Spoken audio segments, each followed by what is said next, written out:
Professor, primeiramente, muito obrigado pela sua participação aqui no Informativo. Primeira coisa para a gente iniciar nossa entrevista, quais são os perigos dessa nova tecnologia, de IA relacionada a vídeos? Eu que agradeço o convite. Bom, um dos principais perigos, eu diria que não está tanto na tecnologia em si, mas na forma como ela pode ser usada. Porque essas IAs, até alguns anos atrás, quando a gente falava em IA, a gente pensava em ferramentas que analisavam grandes volumes de dados. Era uma ferramenta de análise de dados, identificava padrões em textos, em imagens, eliminava ruídos, etc. E agora, desde que o ChatGPT se popularizou, a gente começa a falar muito sobre as IAs generativas, aquelas ferramentas que identificam padrões em textos, em vídeos, só que reproduzem esses padrões de modo a criar conteúdo. É o que o ChatGPT faz, por exemplo, com texto. Ele criava texto a partir de padrões. O que a gente não esperava fosse tão rápido essa evolução para chegar no vídeo. Passou voando pelas fotos, de criação de imagens, e já estão criando vídeos e cada vez mais realistas. Então isso é um perigo porque é uma tecnologia nova, que é acessível, é relativamente acessível. Se antes você queria criar uma foto, você tinha que saber uma ferramenta, um Photoshop, por exemplo, que tem uma curva de aprendizado grande. Hoje você consegue criar uma foto, um vídeo, basicamente descrevendo o que tem que ter naquela foto, o que tem que ter naquele vídeo.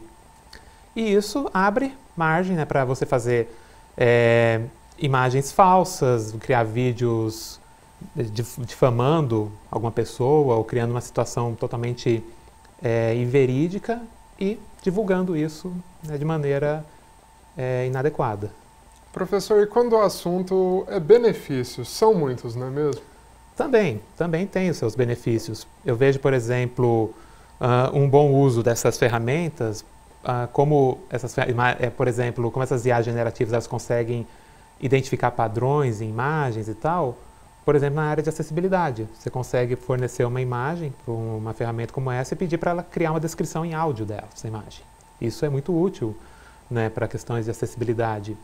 Questões de vídeo, por exemplo, eu penso até na área de ensino. Por exemplo, imagina você, na carência de um material didático, você pode sugerir que uma ferramenta crie um vídeo a partir de alguma série de explicações para facilitar. Imagina um professor, um professor de física do ensino médio, usando isso para mostrar o funcionamento de espelhos, espelho reto, espelho côncavo, convexo, etc. Ou um professor de ciências, de biologia, usando isso para mostrar uma anatomia de um corpo humano.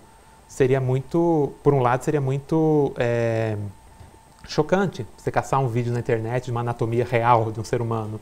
Agora, a partir do momento que você faz um vídeo disso, você tem aquele fator, isso aqui é falso, você não está vendo algo realmente real, você tem um impacto menor e você tem uma liberdade maior até de mostrar diferenças, de mostrar, tá vendo, agora vamos fazer uma coisa que a gente não poderia fazer numa aula de anatomia real, por exemplo, mostrar algumas imagens diferentes, esse tipo de coisa. Então, acho que tem essa aplicação prática que, sim, se bem usada, a gente consegue guiar para esse lado.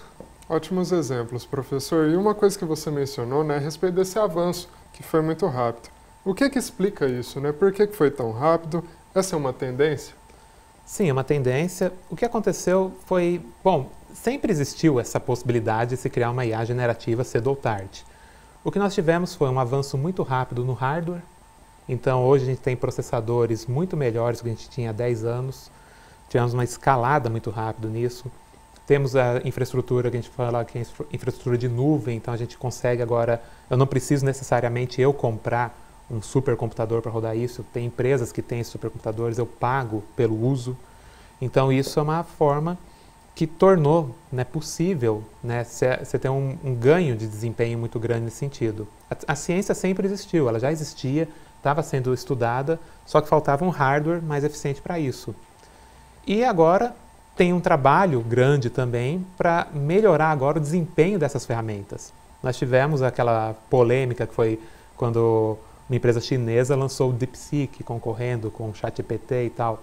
O que eles fizeram? Eles conseguiram matematicamente, estudando realmente o algoritmo, estudando a ciência por trás daqueles modelos, torná-los mais eficazes. Então, a gente tem esse ponto. A gente agora tem modelos mais eficientes, mais poderosos, mas ainda assim mais rápidos de serem executados, consumindo menos recursos computacionais.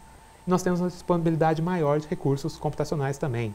Nós temos empresas que estão dedicadas hoje a construir processadores que são próprios para esse tipo de aplicação. Não é mais aquele processador de propósito geral que a gente tem num tablet ou num notebook. Agora são processadores específicos para processar algoritmos, para processar ferramentas de IA. E além de tudo, a gente tem um volume de dados gigantesco, porque a IA, ela aprende, né, esse é o termo que a gente usa, ela aprende a partir de dados. Antes, se eu quisesse treinar uma ferramenta, eu tinha muitas vezes acessar um conjunto de dados muito específico. Agora, com a internet, a gente consegue, por exemplo, as IAs que geram texto, tem até questões polêmicas de violação de direitos autorais, pegaram basicamente qualquer texto disponível na internet. A internet é basicamente texto, né? Tem vídeo, tem foto, mas eu diria que 2/3 que tem na internet ainda é texto. E coletar esses textos é razoavelmente simples. Essas IAs tiveram então acesso a muita informação em pouco tempo. Professor, e quando o assunto é a identificação desses vídeos falsos, né? Como que a população pode fazer isso, se assegurar ali que um vídeo é verdadeiro ou não? Bom, está cada vez mais difícil, né? Por exemplo, a reprodução de rostos humanos, né, de pessoas interagindo, está muito mais precisa. Por exemplo, você consegue ainda prestar atenção em algumas questões, tipo microexpressões, movimento nos olhos, isso aí é possível identificar. Às vezes alguma interação, você vê duas pessoas apertando as mãos, às vezes as mãos parecem que se fundem temporariamente. Tá tendo assim, você vê pequenos erros ao longo da evolução do vídeo, né, ao longo da duração do vídeo. Mas está cada vez mais difícil, parece que às vezes a gente está correndo em círculos. A gente começa a identificar que aquilo é falso, vem uma melhoria naquilo, né? Textura de pele, por exemplo, já está muito melhor, embora ainda pareça uma pele às vezes mais artificial em alguns momentos. Acho que uma questão, aquilo que a gente chama também de letramento em IA, que a gente fala, que é você ser capaz de falar, opa, como que a IA funciona, o que pode estar aparecendo nesse vídeo que é falso, né? Às vezes até prestar atenção no próprio conteúdo do vídeo. É um conteúdo muito absurdo, né? É bom demais para ser verdade, vamos dizer assim, ou é algo que está visivelmente buscando prejudicar alguém. Às vezes vale a pena você dar uma pesquisada a mais, tomar esse cuidado de pesquisar e ver, aquela fonte está em outros lugares, já não tem alguém falando, não, vídeo falso sobre o fulano está circulando na internet, tentar tomar esse cuidado. Professor, e a privacidade fica como nesse contexto? O que deve ser levado em conta, né, antes de dar início a esse processo de criação de vídeos, principalmente envolvendo coisas pessoais, né, fotos, informações, o que deve ser pensado? Sim, por um lado, aquela coisa, a privacidade já foi violada no momento que essas ferramentas começaram a usar dados disponíveis na internet. Recentemente a Meta, que é a empresa por trás do Facebook, do Instagram, ela ganhou um processo de violação de copyright. Alegaram que ela tinha violado copyright de textos para treinar a IA deles.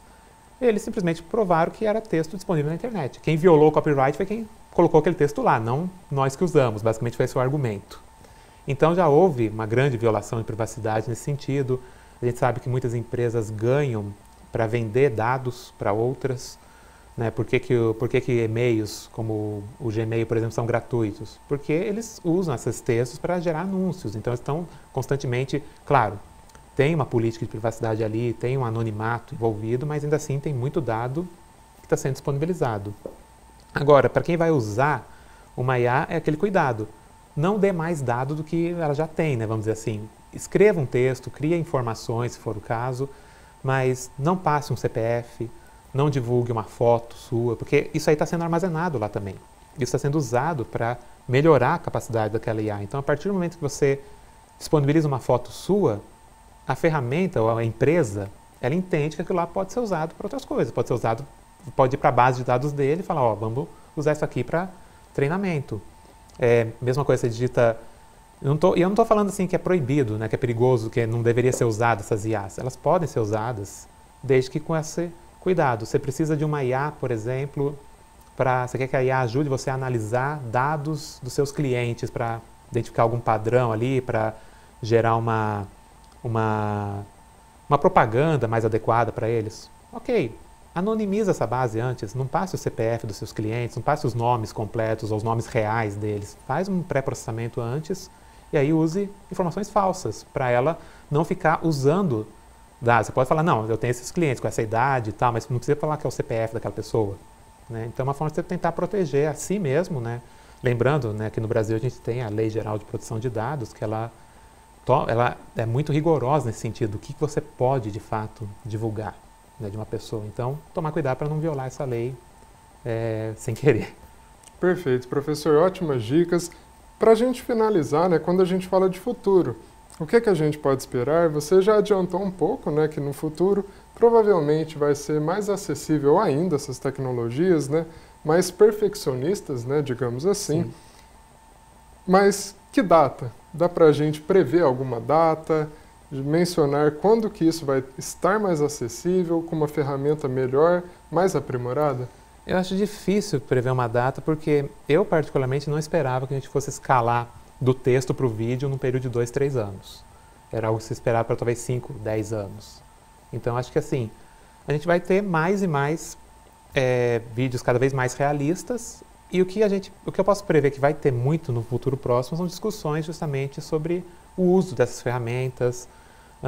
Aqui no Brasil mesmo, o Tribunal Superior Eleitoral já proíbe usar IA generativa em campanha política. Mesmo que seja só não para criticar o outro, mas só para você criar um vídeo para se valorizar, né, na nossa campanha. Isso é proibido. Né? Então a gente vai ter provavelmente mais discussões nesse sentido, até que ponto eu posso usar um vídeo desse, até que ponto de quem é a responsabilidade por esses vídeos. Também essa semana, né, teve o Marco Civil da Internet, né, foi para o Supremo, foi discutida a responsabilidade das empresas, não na IA, mas no uso de redes sociais. Se um usuário comete algum crime na rede social, mensagem de ódio, etc., e aí a responsabilidade é só dele, a empresa ela tem a obrigação de tirar isso do ar com notificação judicial ou antes da notificação judicial. Creio que isso vai escalar num curto prazo. Né? A gente tem agora em discussão na Câmara o projeto de lei 2338, se não me falha a memória, que discute justamente a legalização da da inteligência artificial aqui no Brasil, que é um projeto que já está tramitando há um ano aí. A gente está vendo que um ano é muito tempo já pela velocidade que a tecnologia está evoluindo. Então, são discussões que a gente vai ter e cada vez mais ferramentas mais e mais eficientes. Perfeito, professor. Excelente explicação. A gente agradece muito a sua participação aqui no Informativo. Eu agradeço mais uma vez o convite. Muito obrigado.